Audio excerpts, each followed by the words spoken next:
Yani bu sürecin önünün açılması, gelişmelerin yaratılabilmesi açısından hem Rebel Apo hem Kürt Özgürlük Hareketi ve genel anlamda Kürtler çok stratejik, çok cesur ve yerinde adımlar attılar. Tabii ki ciddi bir sorundan söz ediyoruz. Yani hadi tüm tarihi bırakırsak son 100 yılın bölgenin en köklü kadim sorunlarından, son 50 yıl neredeyse boydan boya çatışmaya konu olmuş bir sorundan bahsediyoruz. Böyle bir sorunun çözümü açısından sadece Özgürlük Hareketi'nin, Rebel Apo'nun, Kürtlerin ortaya koymuş olduğu inisiyatifle yol almak mümkün değil. Bu açıdan şöyle bir durum ortaya çıkıyor. Karşı tarafın atması gereken adımlar var. Bu konuda bir ciddi iradenin ortaya konması, bu iradenin devlet politikası biçiminde özellikle de her şeyin başında da Kürtlerin ayrı bir kimlik, ayrı bir halk olmaktan kaynaklı sorunlarını esas alan, bunu kabul eden bir yerden bakması lazım. Sanki hala bu konuda ciddi bir şeyleri var. Sanırım biraz da şununla da alakası var. Yani bu sürece Türk devletinin geliş nedeni bir son 10 yıldır yapmak istediklerini tam başaramadı. İki bölgedeki dengeler çok farklı bir kulvara doğru kaydı. Ciddi gelişmeler var. Kendileri açısından daha farklı tehdit algıları öne geçti. Bunun etrafında acaba biz bunu toparlayarak Kürt sorununda belli bir noktaya gelerek bu bizim karşı karşıya bulunduğumuz ya da bizim önümüze dikilen bu büyük tehdidi ve krizi atlatabilir miyiz? Şimdi bu böyle olunca tümden bir kendi coğrafyaları içerisinde 30 milyona yakın bir nüfus var, Kürtlerdir ve bu nüfus 100 yıldır hak talebinde bulunuyor. Son 50 yıldır da direniyor. Kendi kimlik ve kültürel varlıktan kaynaklı sorunların çözümünü talep ediyor. Bu merkezden bakarak yaklaşım daha tam oturmadığı için bir siyasetin merkezine oturmadığı için hala deyim yerindeyse etrafında dolaşma var. Biraz ağırlık olarak sanki şöyle bir şey gözüküyor. Yani işte bir tehdit var. Biz bu tehdidi biraz öteleyebilir miyiz yaklaşımdan hareketle? Bir diğer konu da sanırım önemli bir konu. Baştan beri öyle düşünenlerdenim. Yani devletin bir kesimi tamam bu devlet projesidir diyor. Bazı adımlar atmaya çalışıyor. Ama nedense baştan beri hükümeti başında olan, yürütmenin başında olan Erdoğan ve AKP'nin çok da bu işe nasıl diyelim irade koyduklarını düşünmüyorum. Yani biraz kerahen ya da mecbur kalmışlar gibi bazı irade beyanlarında bulunuyorlar ama işin özünde o bilinen klasik devlet politikasında biraz ısrarları var gibi gözüküyor. Yani bu dolayısıyla bir çatlağa ve devletin yekpare olmamasına farklı ekiplerin, farklı yaklaşımların çatışmasını da ifade ediyor. Dolayısıyla bu giderek zaman zaman neredeyse ciddi risklerle de süreci karşı karşıya bırakıyor. Yani burada devlet tabii bu bölgede ve gelişen bu risk faktörlerini gözeterek böyle bir siyaset, böyle bir işe girdiğini söylediniz. Bu demek ki hala devletin kodlarında bir radikal bir pragmatik paradigmal bir değişiklik yok. Yani Kürt sorunu çözeyim, Kürtlerin kolektif haklarını tanıyayım, içeride ve dışarıda Kürtlerle barış yapayım diye bir fikriyat daha yer edinmedi, öyle mi? Evet, yani şimdi izliyorsunuz, sizler de basın alanı olarak daha iyi izliyorsunuz. AKP'nin, Erdoğan'ın, özellikle AKP medyasının dili, onların ekibinin görüşlerini ve fikirlerini yansıtan işte bir takım çevreleri var medyada ve benzeri noktalarda. Bunlar izlendiğinde çok öyle bir noktada olmadıkları görülüyor, söylenebilir. Yani devletin içinde bu konuda bir tartışmanın yapıldığı belli. Evet. Yoksa bu kadar yaşadığımız sürece ilişkin bir yeni rotayı belirlemezlerdi. Ama bir bütünlük olmadığı, AKP ve AKP çevresinde devletin de bir kanadının henüz tam bu işe yani bir sorun var. Bu sorunu biz çözerek bölgedeki Kürt sorunu da hatta nasıl diyelim demokratik zeminde bir ittifaka çekerek biz hem bu tehdidi bertaraf edebiliriz. Hatta Orta Doğu'ya dayatılan yeni düzende daha demokratik tüm Araplara, Kürtlere, Farslara ve diğer tüm kimliklere ve varlıklara hitap eden sorunun daha demokratik ve özgürlükçü temelde çözümün motor gücü olabiliriz. Şimdi bu nereden geçiyor? Yani elbette ki başat sorunu olan Türkiye açısından Kürt sorununda o sorunun kabulü ve çözümüne dönük adım atmasından geçiyor. Çünkü en temel handikapı bu. Şimdi en son Rojava üzerinden yapılan çıkarılan krize bakılırsa aynı zamanda içerideki sorununa nasıl baktıklarının da ciddi anlamda ipuçlarını değil, kendisini göstermiş oluyor. Yani şimdi siz 30 milyon Kürt yaşıyor, 50 yıldır direniş halindeler, 100 yıldır bağırıyorlar, sorunları var. Siz de bu sorunu yok etmek için her neviden, her düzeyde, her politikayı uyguladınız, sonuç alamadınız. Bölge şimdi çok karışık ve siz eğer bunun çözümünü politikanın merkezine almışsanız, kabul ediyorsanız ve çözüm iradesini devlet politikası haline getirmişseniz, o zaman Rojava'daki Kürtlerin demokratik yerinde yönetim, işte derim daha esnek bir model içerisinde, demokratik süre içerisinde kendi kimlikleriyle, kendilerini yönetme haklarıyla var olması niye senin için tehdit oluştursun ki? Dikkat edersen hala tehdit algısı üzerinden bakılıyor. Suriye'de yeni oluşumda Kürtlere dair olası olarak oluşabilecek bir çözüm modelinin, Kürt renginin yansıttığı bir modelin kendileri için tehdit algısı olarak ifade ediyorlar. O zaman siz nasıl kendi içinizdeki Kürtlerin sorunu çözeceksiniz? Yani bu bile çok net bir şeye oturmadığını gösteriyor. Evet. Şimdi tabii 6 ay muhasebesini yaparsak, diyelim ki devlet adım atmadı ama bu süreçten Kürtler ve demokrasi güçleri ne kazandılar? Yani hani bu da bir soru. Yani bu boşuna gitmiş bir emek midir, yoksa bu 27 Şubat'tan bu yana devletin adım atmamasına rağmen bir takım kazanımlar ortaya çıktı diyebilir miyiz? Tabii ki çıktı. Şimdi sonuçta en azından şöyle bir şey net. Yani bu devlet bu 100 yıllık inkar, red politikası iflas etmiştir. Kürtler artık bir varlıktır. Kürtler artık inkar etmek, yok saymak mümkün değildir. İkinci bir faktör daha da netleşti. Son 10 yılda tüm güçlerini ortaya koyarak bu işi görünür kılan öncü mekanizmayı, öncülüğü çökertmek istediler. Tüm güçlerini bunun için kullandılar. Bu da başarısız oldu. Yani sonuçta Kürt direnişini kıramadılar demek. Şimdi bölgedeki de kızışan atmosfer, ikisi birleşin. Yani birinci neden Kürt isyanının öncülük kurmay merkezlerini çökertememeleri, direnişini çökertememeleri ve yakınlaşan tehditler onları panik halinde yeni bir şeye götürdü. Şimdi buradan hareketle bakıldığında bir şey netleşti. Önder Apodarslan ilk şeyinde söyledi. Kürt inkarı ve şeyini artık mümkün değil, başaramazlar. Kürtleri yok edemezler. İki, bir şey daha netleşti. Sanırım birçok çevrede, siyasi çevrede, Kürt canağı için söylemiyorum, Türkiye canağı. Artık biz bu politikalarla Kürt sorunun çözümünde sonuç alamayız. Bitti. Bu bitti. Farklı yol ve yöntemler denemeliyiz. Bu farklı ve yöntemin de esas olarak tek şeyi var, netleşen kısmı var. O da Reba Rapo'nun sunmuş olduğu yani demokratik siyaset, demokratik toplum ve demokratik entegrasyondur. Yani tabii bundan bir sonraki başta geleceğiz. Kısacası bunun bir alanı açıldı. Yani bu süreç burada bir alan açtı. Aynı zamanda tabii işte mecliste örneğin Kürt sorunu ilk kez konu alan bir komisyon kuruldu. Bu etrafta yeniden bir tartışma süreci yaşanıyor. Kürtler açısından yeniden bir hem siyasal anlamda çözüm gücü olma anlamında birçok yeni alan ve dinamik ortaya çıkıyor. Bunlar da elbette sürecin tabii ki bu 6 aylık sürecin bir şey daha netleşti. Yani çözüm olacaksa Önder Apo ile olabilir, Kürt Özgürlük Hareketi ile olabilir ve Kürtlerin temel taleplerinin kabulüyle olabilir. Bu netleşti artık. Bunun ötesinde bir şey kalmadı. Bu süreç aynı zamanda Türk devletini silahsızlandırdı mı? Yani şiddet faktörünü sürekli Kürtlere karşı kullanmak, Kürtleri zorla bastırmak, Kürtlere karşı silah ve terör anlamında Türk devletinde gayrimeşru yani o araçlarını gayrimeşru olarak ilan etmesine yol açtı mı? Hem içeride hem dışarıda. Zayıflattı. Tümden kaldırdı diyemeyiz.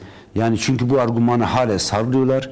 Bu sürecin biraz gidişatı bunun genel rotasını ya da çerçevesini belirleyecek. Ama şimdi hem kendi toplumun nezdinde hem uluslararası boyutta hem bölgesel boyutta şimdiye kadar Kürtlere karşı kullanmış olduğu terörizm, işte bunun için vuracağım, kıracağım argümanı elinde çok zayıfladı. Yani itibarı düştü. Daha önce çok bunu sürekli kullana birçok kendi toplum mobilizasyonunda kullandı. Toplum buna motive etti. Belli alanlar açtı. İşte küresel sistemi bunun etrafından birçok destek almaya zorladı. Tabii bir takım konumunu da pazarlayarak bu konuda şöyle denebilir, biraz zayıfladı. Eski güçte bunu kullanamaz ama tümden bitti diyemeyiz. Hala bu şeyi yarın öbürsü gün en ufak bir şeyde en şiddetli bir şekilde bu araca başvuracak ve sürdürecekler. Evet. Şimdi en son İmralı heyeti İmralı'ya gitti, görüşme yaptı ve bir açıklama yaptı. Açıklamada dedi ki Kürt Halk Kongresi Sayın Abdullah Öcalan 3 kilit kavram üzerinde yoğunlaşıyor. Yani bu sürecin 3 kilit kavramı var. Biri demokratik toplum, barış ve entegrasyon. Şimdi tabii demokratik toplum ve barış ve entegrasyon burada birbirine çok bağlı şeyler. Yani iç içe geçmiş şeyler. Ama daha çok da bizim toplumumuzda bu entegrasyon kelimesi, yani bütünleşme veyahut da karşılıklı birbirini kabul etme meselesi çok anlaşılmadı. Bu konuda ne söyleyebiliriz? Yani daha açıklayıcı olması açısından hem demokratik toplum hem barış hem de entegrasyon neyi öngörüyor gelecek için? Ya aslında bu doğru. İlerleyen süreçte bunlar biraz daha oturarak tartışılacak, herkes netleşecek. Ama burada tabii ki ilk elden söylenebilecek şeyler var. Bir, genelde biliyorsunuz entegrasyon kavramı biraz asimilasyonist olarak görülür. Yani entegre olmak, kendi varlığından, kendi özünden kopmak, başka bir şeye dahil olmak ve dolayısıyla ona benzeşmek. Bu bir anlamda bazıları bunu işte şöyle de kullanıyor. Gönüllü asimilasyon, daha yumuşak, güçle geliştirilen asimilasyon. Burada Rehber Rapor'un bahsettiği bu değil. Tamamen bir kesin olarak Kürdün reddi üzerine kurulan bir devlet mekanizması var. 100 yıldır, 100 küsur yıldır ayaktadır. Bu devlet Kürdün varlığını kabul ederek onun varoluşundan kaynaklı sorunlarını içine alarak onu cevaplayacak ve onu çözecek bir noktaya gelirse zaten bir anlamda devlet de yeni bir entegrasyon sürecine girmiş olacak. Değişim anlamında toplumla bunun da demokratik toplumun yaşam ve alanını dokunmayan, hem bunun yasal güvenceleriyle, genel olarak siyaset tarzıyla ya da işte örgütlenme hakkıyla birçok yönde bunun güvencesini sağlama alacak bir atmosferin oluşması.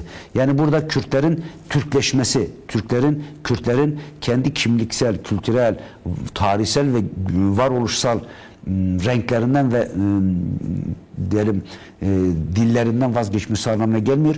Tamamen devletin bugüne kadar reddettiği Kürdün kabul ettiği, kabulü üzerinden yeni düzenlemeler gitti ve bunun üzerinden gelişen bir entegrasyon.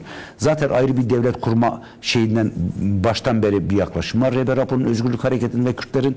Dolayısıyla burada sanırım ileriki süreçte şu üç başlık biraz somut öne çıkacak. Bir, Kürtlerin artık Avrupa yerel yönetme şartının kabulü üzerinden mi olur? Kendi il düzeyinden mi olur? Bölgesel düzeyden mi olur?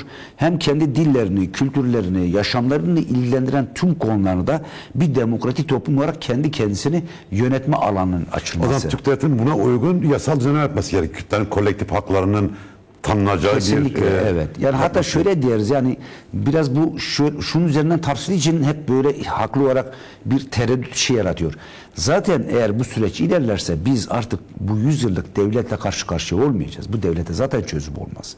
Evet. Yani o devletin kodlarıyla bu 100 yıllık tüm varlıkların ve renklerin, başta Kürtler olmak üzere tüm kültürlerin inkarı üzerinden şekillenmiş ve kendisini var etmiş devletin kodlarıyla ne Kürt sorunu çözülebilir. Dolayısıyla ne demokratik toplum, ne barış, ne de entegrasyon tartışabilir. Eğer bu gündem olacaksa o zaman ilk elden yapılan şey artık bu karşımızdaki devlet bildiğimiz devlet değildir. Demokrasiye daha açık hale gelen, duyarlı hale gelmiş. Dolayısıyla o sorunları ben kırırım, keserim, Kırım'dan geçiririm, katliamdan geçiririm, yok sayarım diyen bir devlet değil. Bunları kabul eden, varlığını kabul eden, aynı zamanda bu varlıkların kendi varlığından kaynaklı taleplerini politik mücadeleyle, siyasetle, örgütlenme haklarıyla, her türlü mücadele yolu yöntemlerinin silahlı mücadele dışında kullanarak bunu gerçekleştirmesinin önündeki tüm engelleri kaldıran, kabul eden bir devlet olacak. Yani dolayısıyla eğer bu süreç ilerlerse İlk değişmesi gereken şey ki mesela Özgürlük Hareketi bunu yaptı. Rehber Rapor dedi ki çözüm önünde benden de kaynaklı bazı engeller vardı.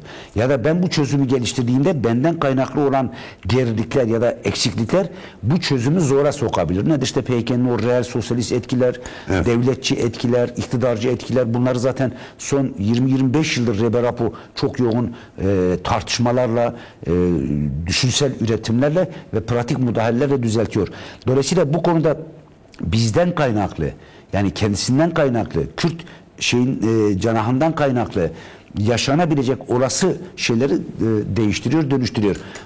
Buna hazırlanıyor ve bunu sırf bu çözüm olur üzerinden de değil. Çözümü böyle stratejik ele aldığı için bunu düzenliyor. Ama esas olarak bunun ilerlemesi için de karşı tarafında bu 100 yıllık hem zihniyetini hem algısını ve oluşan devlet kodlarını değiştirmesi gerekiyor. Aksi türlü zaten çözüm olmaz. En azından Türkiye'nin biriken sorunları da bu çok böyle merkezi bir devleti kabul etmiyor. Yani onu belki biraz sonra bu komisyon mesela konuşacağız ama ondan önce tabii bu dönüşümün en önemli ayaklarından bir tanesi İmralı sisteminin lağvedilmesi. Ama hala o İmralı sistemi olduğu yerde duruyor. Yani işte devlet istediği kadar görüşme olabiliyor ve hatta adaya insanlar gidip gelebiliyor. Bu İmralı sistemin lağvedilmesi niye bu kadar devlet bunu diretiyor? Eğer çözüm için bir mesele konuşuyorsak, yani baş müzakerecinin daha rahat istediği şekilde iletişim kurabileceği, süreci ilerletebileceği bir koşul yaratmaktansa neden ısrarla hala İmralı sistemini bir şantaj aracı olarak elinde tutmak istiyor? Sanırım birinci sorunuza verdiğim cevapla bağlantılı. Yani bu konuda henüz tam bir gerçekten de bir Kürtlerin varlığı ve bu varlığın sorunlarının çözümünün üzerinden bir devlet politikasına doğru tam evrilmedikleri için kendi içinde bu konuda çok farklı kollar ve gerilimler, çatışmalar yaşıyorlar sanırım. Bu dolayısıyla ne yapıyor? Tümden sürecin hepsinin ilerlemesini çok sıkıntılı hale getiriyor. Provokasyonlara, hatta devletin kendi içinde bir takım provokasyonlara ve devletin kendi içinde şuna her an yönelebileceği bir zemin sunuyor. İşte Erdoğan'ın 2014 Nisan'ında yaptığı gibi masayı devirip yoktur işte Dolmabahçe falan şu bu yok deyip buna zemin bırakıyor. Bunun temel kaynağı henüz tam ciddi anlamda bu işe girmemeleri. Eğer ciddi olsalardı zaten bu sürecin Orta Doğu'nun bu kaynayan kazan ortamında Rehber Apo'nun çok etkin rol oynaması gerekiyor. Bu kendilerinin de eğer gerçekten de bir çözüm isteniyorsa ve bu konuda da sunduğu projeyle de çok büyük bir şekilde kabul de ettiğini söylediler, makul bulduklarını söylediler. Hem 27 Şubat açıklamasını, hem kongre ve fesih kararını, hem 11 Temmuz silah yakma olayını ve genel anlamda Rehber Apo'nun çözüme dönük olarak öne sunmuş olduğu perspektifi programı onayladıklarını söylediler. Ya da en azından bunu olumlu bulduklarını söylediler.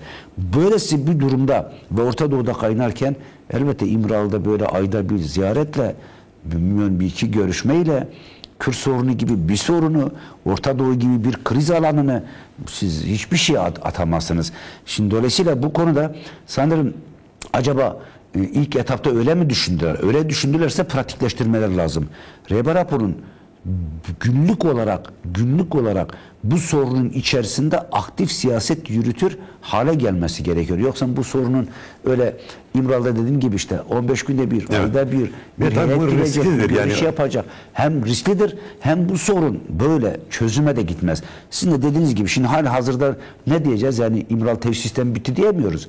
Henüz ellerindedir. Yarın istedikleri zaman o işte mekanizmalarını, aletlerini ya da işte ulaşım araçlarını götürüyor ya da getiriyor. İşte en son neredeyse 27-28 gün İmralı'ya gidiş olmadı. Şimdi de bir sessizlik var. Komisyonun durumu ortada. Yani İmralı'da hala Rehber Apo ile görüşmedi. En temel muhatapla görüşmedi. Eğer gerçekten de meclisi çalıştıracak bir ön komisyonsa, böyle bir rol oynayacaksa herhalde birçok çevre tabii ki dinlemeler de gerekiyor ama en başta Rehber Apo'yu dinlemesi gerekiyor. Hala bu konuda atılmış bir adım değil.